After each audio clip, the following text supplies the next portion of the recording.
Good morning, and thank you for joining us for today's Business Support Series webinar, Episode 18, Pivoting with Purpose. I'm Mike Neal, President and CEO of the Tulsa Regional Chamber, and we're delighted to have you join us today. The Chamber's Business Support Series offers insights on how your organization can effectively respond to the COVID-19 pandemic. It's an area where the Chamber could be of any assistance to you or your company. Please let us know. Today's discussion is near and dear to us at the Chamber. It's about how we chose to pivot and reevaluate our strategy in light of the pandemic. That process produced new short-term vision and mission statements, as well as 3 pillars to direct our activities as we support economic recovery for our region. But before we discuss those topics in more details with our speakers, I'd like to thank our Business Support Series sponsors. You see them listed on your screen: Luxa Enterprises, Matrix Force, Security Bank, and Stennett Associates. Speaking of Luxa, we are pleased to have with us my good friend and our fellow Chamber and Visit Tulsa board member, Peterson, Luxa Enterprises CEO and Managing Partner, who will introduce today's featured speakers. Rocka? Thank you, Mike. It's an honor to join everyone today and introduce our speakers. Justin McLaughlin is the Executive Vice President and Chief Operating Officer for the Tulsa Regional Chamber. He has previously served as Foundation President and Vice President of Government Affairs with the St. John Health System, Senior Vice President of Economic Development with the Tulsa Regional Chamber, as well as roles with Boeing Company, Oklahoma Department of Commerce, and the Bartlesville Development Corporation. Jim Morgan is a Senior Vice President of Communications and Vice President of Quality for the Tulsa Regional Chamber. He has more than 20 years of experience in journalism, public relations, strategic communications, quality improvement, talent development, and team management. He has worked in a variety of industries, including oil and gas, manufacturing, and broadcasting. Gentlemen, I'm looking forward to your presentation. Please give us an overview of the Chamber's strategic pivot and your process for changing course. Well, good morning. I'm Justin McLaughlin, and thanks so much for the chance to join today's call. I want to share how the Chamber has been able to pivot its activities in order to better help local businesses make it through this time and emerge even stronger. But before I talk about our pivot, I want to preface a little bit by saying that the Chamber maintains a strategic plan that we review, modify, and implement on a continual basis. We develop our strategy and our strategic planning process as part of our ongoing quality improvement work in conjunction with the Oklahoma Quality Foundation. Prior to our pandemic, the strategic plan was built around 4 strategic initiatives. That is economic development, regional tourism, government affairs, and community development. But with the onset of COVID-19, the landscape changed. We knew that we had to pivot to ensure that we were still bringing the greatest values to our members in the community. One of our main functions that we do as an organization, as a Chamber of Commerce, is convene diverse groups to make progress on really important community initiatives. But we realized when the pandemic began that we had to completely reinvent how we do business in order to be successful in serving our members and community during this pandemic. Before we could pivot, we had to make sure that we understood what was happening within our business community first. So to better understand the impact of COVID-19 on our business community, our resource development, our economic development team spoke with 100% of our members, small business members. Mike and I also made phone calls and talked with each and every one of our board members. We conducted an extensive survey in mid-March to collect information on pressing pandemic-induced challenges from Chamber members and non-members alike. The survey even included a Spanish language translation that was distributed to the Hispanic business community. We received more than 400 responses, including 50 of those that were in Spanish. The majority of the survey responses came from member companies and small businesses across industries such as professional services, retail, nonprofit, and manufacturing. Respondents reported a substantial impact in the form of customer and revenue losses, store closures, and business interruptions. Some of the major concerns that they identified through the survey were cash flow woes, fear of employee health and safety, financial position, and the ability to maintain productivity during these times. We asked how the Chamber could be of greatest value on those calls and in that survey. So the respondents asked us several things. They asked us to serve as a credible source of accurate information, to provide regular updates and help interpret the resources that were available. And as you all know, there's been a lot of information coming at us that has to be sorted through and helped interpret. We heard a strong desire for us to advocate for the needs of local businesses in the form of financial assistance and support at the local, state, and federal level. And finally, the respondents asked us to continue to promote and champion local businesses and to keep acting as a connection point within the business community. So based on what we heard through this survey, as well as conversations with Tulsa Mayor G.T. Bynum and our other partners, the Chamber's executive leadership team decided to pivot our strategy. So we took our long-term vision statement, which states that the Tulsa region will be recognized as a global leader in economic and individual prosperity, and we created a short-term vision statement that the Tulsa region leads the nation in economic recovery from the COVID-19 pandemic. Similarly, we also took our long-term mission statement, which says that the Chamber will be the principal business-driven leadership organization, improving the quality of community life through the development of regional economic prosperity, and we created a short-term mission statement. The Chamber will be the principal engine driving economic recovery of the Tulsa region. In support of these new short-term vision and mission statements, Chamber staff members have realigned their activities based on three main pillars. Number one is empowering businesses. Number two is advocating for relief. Number three is convening and connecting. So I'll first talk about empowering business. That's really about providing the resources to help businesses survive and recover. This includes things like the webinar we're doing right now, which is our 18th installment of our business support series, which have covered topics ranging from crisis leadership and human resources to mental health and small business impacts. We've posted recordings of these calls and webinars on our Chamber COVID-19 resources page, along with a whole host of other resources, informational fact sheets, and trusted national, state, and local authorities on that site. The second piece is advocating for relief. Our advocacy work is now largely focused on championing legislation and funding for business recovery. This is taking place at every level, from the federal, state, and local. Our government affairs team is monitoring efforts to address the crisis in order to synthesize and share all applicable information with our members. They're also helping our members navigate the various disaster assistance programs. The Chamber's government affairs team has been almost in constant contact with our federal delegation, Governor Kevin Stitt and his staff, the Tulsa Health Department, Mayor Bynum's office, and the Tulsa City Councilors and County Commissioners, as well as regional mayors and city managers, all to facilitate the information sharing. Third, convening and connecting. One of the things the Chamber has always done is convene and connect people by bringing people together and building community in meaningful ways. We will continue to do this, even when we have to employ new approaches like virtual events. During the past month, the Chamber has transitioned a host of previously live events to the virtual world, including monthly Capitol luncheons, legislative briefing breakfast, congressional forums with U.S. Senators Inhofe and Langford. By focusing the Chamber's efforts on empowering business, advocating for relief, and reconnecting our members, we can speed up the recovery in significant ways. And we feel like that's precisely what a good partner in prosperity should do. Mike? Justin, thank you very much. Jim Morgan, let's go to you. Mike, thanks so much. It's great to join you on today's call. As mentioned earlier, I'm the Senior Vice President of Communications for the Chamber, but I'm also the Vice President of Quality, and I lead our continuous improvement and performance excellence efforts. As Justin mentioned, the Chamber has been on a continuous improvement journey for the better part of a decade. Since 2013, the Chamber has achieved 3 of the 5 increasingly rigorous levels within the framework of the Oklahoma Quality Foundation.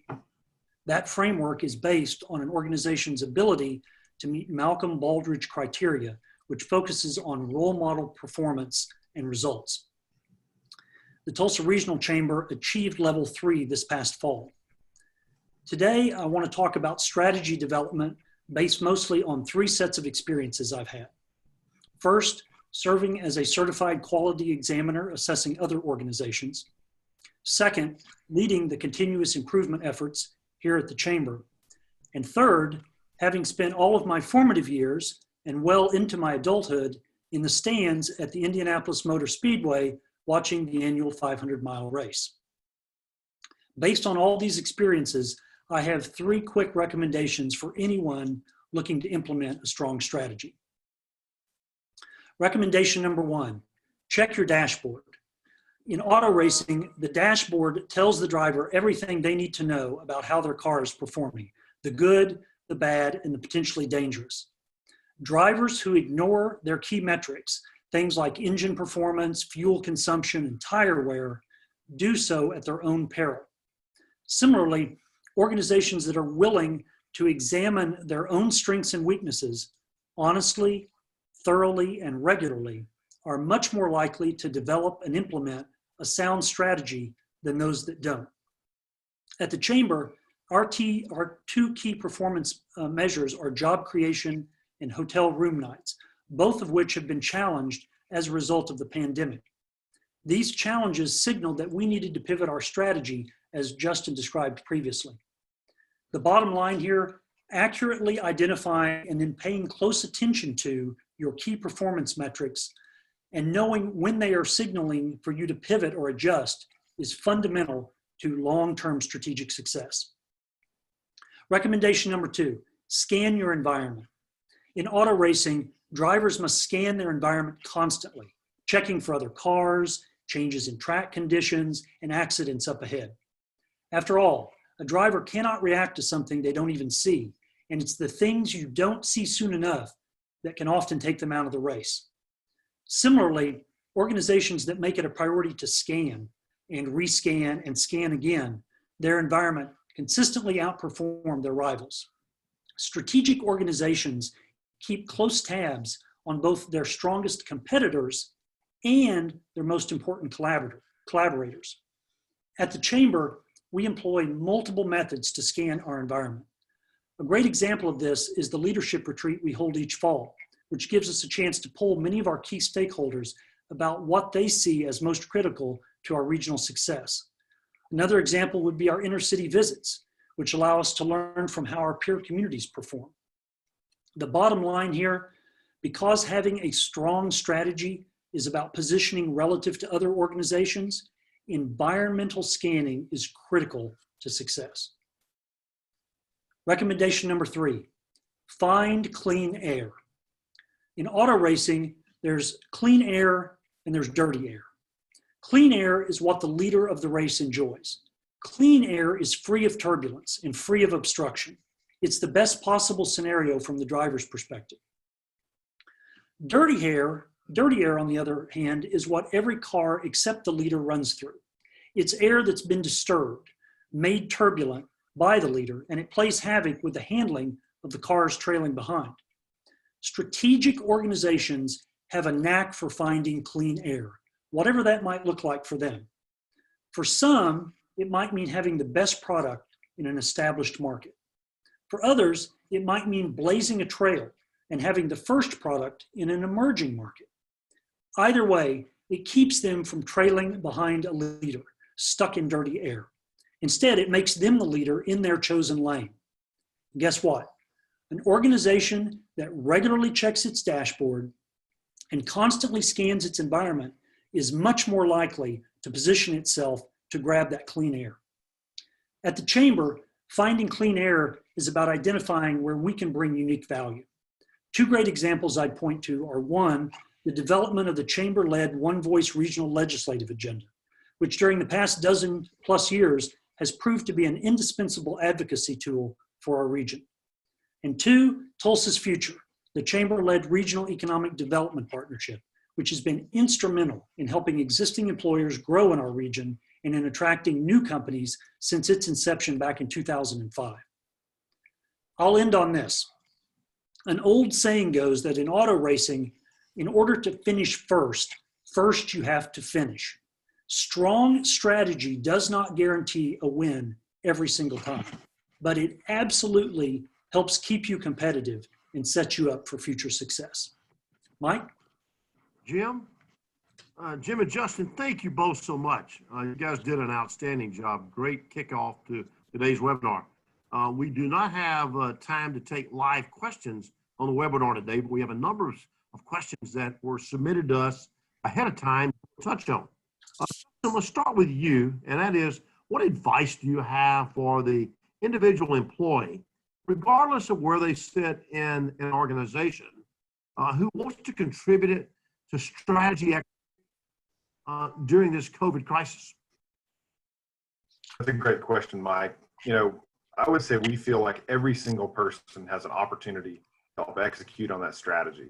One of the things that we have made sure of as an organization is that each individual employee has goals that tie up to that strategic plan. So that way you don't have anybody in the organization that says, I don't really know how I fit in. Everybody understands very clearly how they fit into what that overall mission is, and identifying those key performance indicators. But I think also just speaking about, what does an employee contribute to the greater good? How does their job roll up? And then I think finding ways, we've really had to work hard during this pandemic to make sure that we find ways to daily create value, where the outcome is not necessarily spelled out, but we're really working hard on that. And so encouraging people to use their creativity. Two things I'll mention. We have two core values that we've used a lot since this pandemic. Number one, we got more than two, but two core values I'll speak of, and one's positivity. We've really had to maintain a positive attitude during this time. And the other one is being innovative. We've really had to innovate during this time as well. Justin, thank you. Jim, you mentioned in your intro about the fact that you work in both communications and strategy. When it comes to communicating strategy, what do you feel that, where do you feel that is that companies miss the mark the most? Mike, I really think it has a lot to do with clarity. I think, personnel crave nothing more than they crave clarity. And it has to come from the top, and it has to be well disseminated. And I think, a lack of clarity in strategic planning is often a deal breaker. It can really hinder an organization's ability to execute anything. So driving for clarity on the front end. And then once you've achieved that clarity, communicating it endlessly. As a communications professional, one of the things that I talk about a lot is you can't over communicate. You cannot tell people often enough what's going on. Just at the point you start to get tired of a message as a leader is really the point at which your personnel are really starting to tune into it, and it's really starting to resonate. And so I think over communicating, if you can communicate anything too much, I haven't really seen it yet. And so just putting a lot of emphasis on that, revisiting those messages in multiple ways, reinforcing them, and just reminding people. There's that old adage of, I'm going to tell you what I'm going to tell you. I'm going to tell you something, then I'm going to remind you what I just told you. I think a lot of leaders forget that. And it seems fundamental, and it may even seem silly to some, but I think that kind of repetition, that drumbeat of strategy is what keeps it top of mind and makes it successful ultimately. Thank you, Jim. Justin, as a follow-up to that, in regard to strategy, what advice do you have for companies who are trying to bridge the gap between strategy planning and strategy execution? Yeah, I would say that, a lot of companies get stopped trying to seek perfection in this. And I think that's probably a poor place to start. We've got a leadership consultant that works with us, Tracy Spears. She reminds me often that an 80% solution many times is good enough. And sometimes a 20% solution is good enough. It's better than nothing. And so I have to remind myself of that a lot of times. It's easy to get bogged down and not have every single detail figured out. And I think even at the beginning of this pandemic, we sat down as an executive leadership team and started meeting daily, so we could start figuring it out. And, it's figuring out as you go. And I think I've told the team before, it's kind of like we've been a snowball going down the hill that's gotten bigger and bigger, and we've gained that momentum. We didn't have a big snowball at first, but we've started gaining a bigger snowball in the impact that we've been able to provide and help with. So I think it's really, a lot of it's just getting started, and don't let that stop you. And it's okay to figure it out as you go along. Justin, thank you very much. Jim, what's the most common pitfall that you see companies have in relationship to strategy? That's a great question. I think that, strategy books are full of stories of companies that started out with great intentions, but they sort of viewed strategic planning as an exercise in isolation. And so they went through the process, and they may have even been fortunate enough to develop a strong strategy along the way. But then they made a critical mistake, which is they let that strategy be put on the shelf. They got busy on more tactical things, day-to-day activities. And in their minds, they thought, you know what? We've thought about strategy. We've even written a bunch of strategic plans down. We're good. We've done what we needed to do. Critical mistake. At the point strategy is constructed, you're really just beginning. To Justin's point a minute ago, it's an ongoing process. You never reach perfection. And at the point you've created it, you're really at the beginning of the process in many ways. Implementation is where it's all at. The best strategy in the world, the most elegant, the most articulate, the most comprehensive strategy in the world, if it's existing, in somebody's binder on somebody's shelf and is looked at, maybe once a year, they blow the dust off of it and say, yeah, this is a great strategy. That's not doing you any good, and it's not effective, and it's not going to get the results ultimately that the organization's looking for. You've got to keep it alive. You've got to keep it in front of people. To my earlier point, you've got to keep communicating about it. Putting a lot of emphasis on strategy design without thinking through strategy implementation, critical mistake. And it happens all too often. Unfortunately, even the best organizations can fall victim to that because they do get busy. It's easy to get distracted, but maintaining that focus and saying, we have a great strategy, now let's go about implementing it. It's critical. Thank you, Jim. Justin, as a follow-up, you began your presentation with a slide showing the Chamber strategic plan and then a new strategic plan that resulted due to COVID-19 and the challenges. So my question to you is, what do companies need to know about how they should assess as well as tweak their strategic plan as a follow-up to Jim's last point? Yeah, one of the things that we do as an organization is we at least yearly assess our strategic plan. So we have an inner-city visit that occurs in the fall, which many of our members go on to try to get input about things we could be doing and looking at as a community. Following the inner-city visit, we have a board retreat that'll be somewhere around a month later, where some of that input will come to the board retreat from the inner-city visit that we learned. And then following that, we will come to our board with new strategic plan updates. And that's a process that we follow every single year to make sure that we're getting the newest information in there and what we're hearing in other communities and what we're learning. So we work hard on that. I would also tell you that we quarterly update our strategic plan, not necessarily the strategy, but we update it, the metrics to make sure that we're following it. And there's times that sometimes we'll have a conversation and say, this is not valid. And we may go to the board and do a mid-course correction, but many times it's about doing that once a year.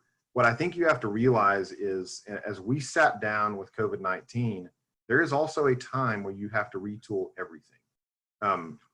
We went through our strategic plan and we realized that some of the initiatives that Jim talked about in room nights and company recruiting companies and the company expansions were going to be very challenging in this time. And so we had to repivot, as we talked about.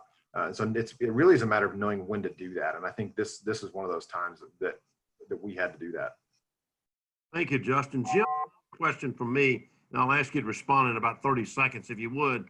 And that is, in developing strategy, how can companies best balance the needs of their stakeholders, if you will, both from an internal and external perspective? So you run into this a lot where companies feel very conflicted, that their internal stakeholders are driving toward one type of outcome and maybe their external stakeholders are looking for something slightly different. It's a challenge, but you have to go into it with the mindset of looking for the common good. Look at what you're being asked to do on both sides of that equation. There's bound to be some overlap. And a lot of times, if you can pinpoint it, if you can find that overlap, that's your strategic best positioning, because you're going to satisfy the most number of people. It may not be perfect. To Justin's point, you're not looking for perfection here. You're looking for commonality, though. And a lot of times, if organizations will think clearly about what they're being asked, both internally and externally, they can find that common ground, and that's really a directional North Star in many cases. Thank you, Jim. With just 5 minutes remaining in our webinar, I'd like to toss it to Frauke Peterson with Lux Enterprises to ask our final question before we conclude. Frauke? Sure. So first, Justin, and then Jim, what is the one thing any company can do today to help their strategy? I'll say the one thing is create and carve out time to focus on the strategy.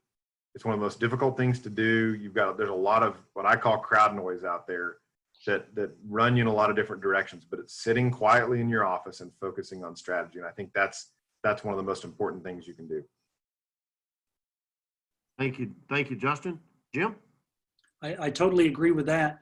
If I were to recommend one activity or one exercise, this is what I would recommend. This is a favorite of mine. If you're at an organization, think about where you'd like to see your organization 5 years from now. If you developed a strategy and executed it to perfection, what would those outcomes be? And if, for example, there was a front page story being written in the Tulsa World about your company, about your organization, what would that be saying? What would they be saying about your accomplishments? And see that clearly in your mind. Write it down on paper. Write that headline. Write that first paragraph of that story talking about how great your organization is.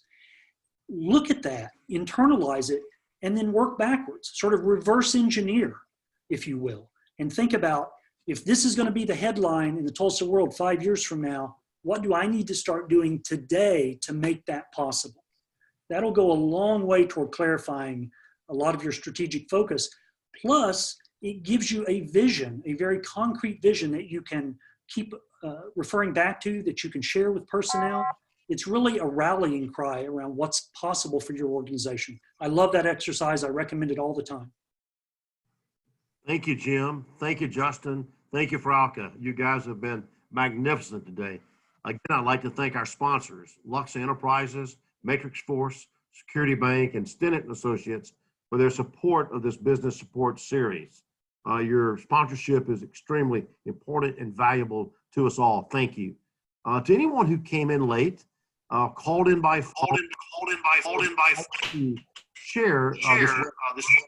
A recording will be posted on the website later today. Our next business support series webinar will be next Tuesday, May the 19th at 11 a.m. We'll welcome Jeff Wilkie, a consulting executive at Hogan Taylor, and Mariah Bowman, director of the Hilty Center for Operations and Facilities, to discuss how companies can safely and effectively manage their employees' return to the workforce, something of which we're all dealing with or beginning to deal with today. I know Frauke advises her clients on a daily basis as to how to begin to do that process.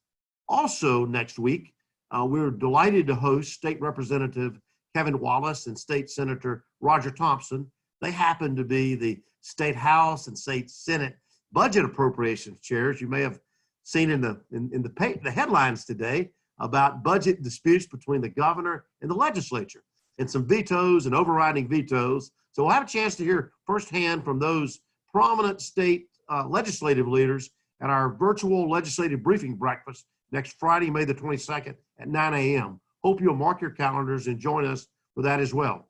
Attendance is free both for the Business Support Series and the Legislative Forum. All you need to do, though, however, is to register in advance.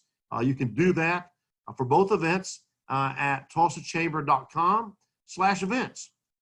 Please don't hesitate to reach out to chamber staff, to Justin, to Jim, or any members of our team, or me personally, if we can be of assistance to you or your companies in any form or fashion. And again, as we wrap up, I want to thank Justin for their leadership today, for sharing their insight and their words of wisdom. Hope you all have a great day and a great weekend. Thanks so much. We appreciate you joining us.